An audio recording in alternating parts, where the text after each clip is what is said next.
নমস্কাৰ। গৰ্ভৱতী মহিলাৰ প্ৰসৱৰ দিন কেনেকৈ আপোনালোকে গম পাব ঘৰতে গণনা কৰি উলিয়াব পাৰিব দিন আৰু মাহ, কোন মাহত জন্ম হ'ব বা কোনদিনা জন্ম হ'ব সেই কথাটো আপোনালোকে ঘৰতেই গণনা কৰি জানি ল'ব পাৰিব।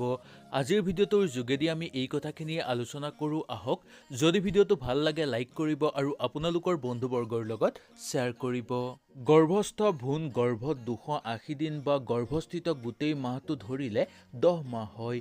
কিছুমান আকৌ 250 দিন, আকৌ কিছুমান 272 দিন গৰ্ভত ভ্ৰূণ থাকি কৰ্মাত বাঢ়ি এটি পূৰ্ণাংগ শিশু জন্ম দিয়ে। মাহেকীয়া ঋতু বন্ধ হোৱা মাহৰ পৰা অতীত হোৱা 3 মাহৰ পিছলৈ গ'লে আৰু তাৰ লগত 7 দিন যোগ কৰিলে প্ৰসৱ হোৱাৰ মাহটো পোৱা যায়। উদাহৰণস্বৰূপে কোনো নাৰীৰ মাহেকীয়া ঋতু বন্ধ হৈছে জানুৱাৰী মাহত, গতিকে জানুৱাৰীৰ পৰা ডিচেম্বৰ, নৱেম্বৰ আৰু অক্টোবৰ মাহৰ পিছলৈ গ'লে আমি ছেপ্টেম্বৰ মাহত উপনীত হ'ম। সেই মাহটোৰ লগত 7 দিন যোগ কৰিব লাগিব। তেতিয়া আমি পূৰ্ণ অক্টোবৰ মাহৰ প্ৰথম ভাগত উপনীত হ'ম।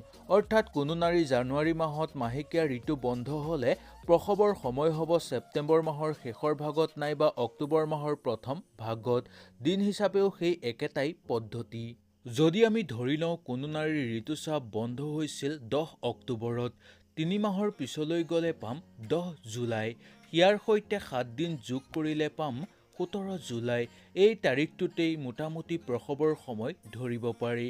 ইয়াৰ 7 দিন আগত নাইবা পাছতেই প্ৰসৱ হ'ব সেইটো নিশ্চিত।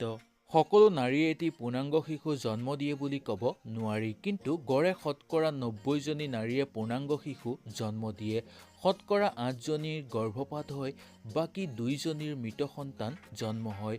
সুস্থ সবল শুক্ৰকীটে সুস্থ সবল ডিম্বকীটৰ সৈতে মিলিত হৈ ভ্ৰূণ সৃষ্টি কৰে।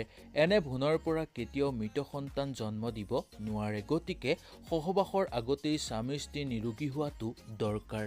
হয়তো সুন্দৰভাৱে বুজি পালে। যদি ভিডিঅ'টো ভাল লাগিলে লাইক কৰিব আৰু আপোনালোকৰ বন্ধুবৰ্গৰ লগত শ্বেয়াৰ কৰিব। তেনেহ'লে আজিলৈ নমস্কাৰ।